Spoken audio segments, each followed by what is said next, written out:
Welcome back to SWGA, Sickle Cell Awareness with Patient Advocate Monica. If you're visiting for the first time, welcome. If you are a new subscriber, welcome to the tribe. In today's video, we're going to talk about my personal complication with sickle cell disease, which is congestive heart failure.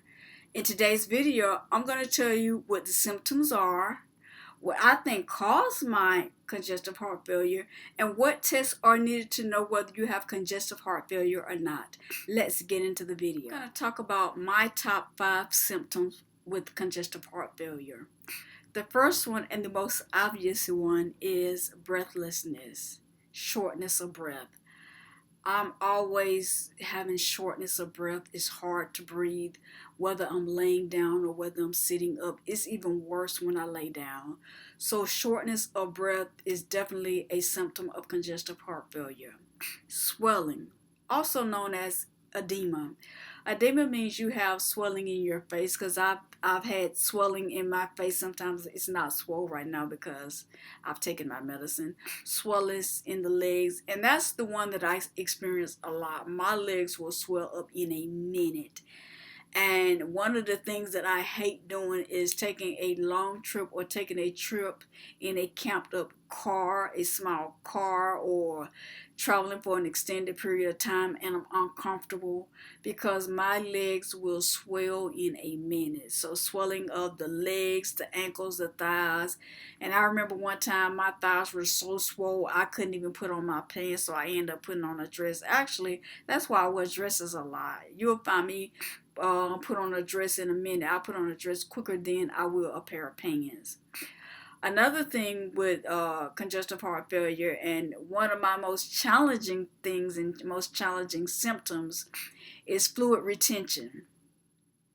I remember when I was first diagnosed with congestive heart failure, that was the first thing that my nurse said. She said, because you have CHF, your maximum fluid intake should be 2,000 milliliters of fluids. That's fluids in your food, fluids in your drink, just however you consume fluids, whether it's greens which are full of juice, whether it's fruit which is full of juice, water, whatever you consume as fluids, my maximum capacity is 2,000 milliliters. So when you have congestive heart failure, you have to monitor your fluids, because fluids, you're going to retain them. You're going to retain fluid, so I've had fluid buildup, and it makes the heart even harder to pump, or it'll make me feel sluggish. And another thing with that fluid buildup, reduction in salt. The foods that I consume have to reduce the salt level. That is so important because I'm already retaining fluids. So I have to monitor the fluids that I consume on a daily basis, and I do a pretty good job of that. Another symptom that I experience mostly early in the morning or late in the afternoon, or when I do a lot of talking. I learned this later on after my diagnosis with congestive heart failure, and that's coughing and wheezing. Coughing and wheezing is a part of having CHF. And when I do a lot of talking, you'll notice I'll start doing a lot of coughing and a lot of wheezing. So I kind of cut back on talking, whether I'm talking in public or talking on the phone with my friends and family. I do have to monitor that.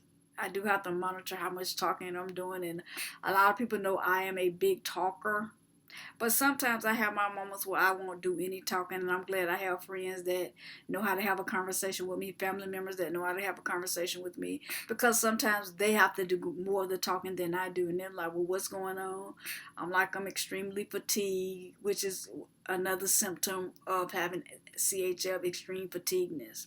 Extreme fatigueness and extreme tiredness.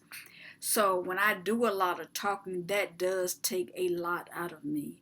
Those are my symptoms. Those are the main symptoms of how a medical professional knows whether you have congestive heart failure or not. I believed I developed congestive heart failure because of cardiomyopathy. Cardiomyopathy is a medical condition related to heart muscles. In this disease, heart muscles become thick and rigid. Heart become diluted and enlarged. Heart muscles aren't able to work efficiently, and the pumping capacity of heart muscles affected, and heart function starts decreasing. Heart load increases and heart has to work faster to pump blood to the body. When heart functions become less than 25 to 30%, the fluid starts build up in body and congestive heart failure develops.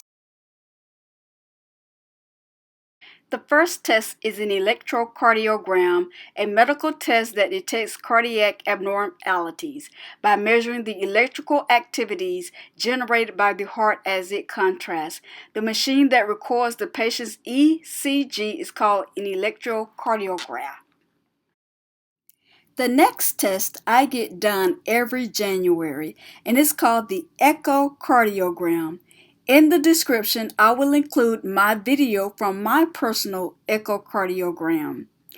The echocardiogram is an ultrasound of the heart. It is a test of medical imaging of the heart using standard ultrasound or Doppler ultrasound. The Holter test. A Holter monitor uses electrodes and a recording device to track your heart rhythm for 24 to 72 hours.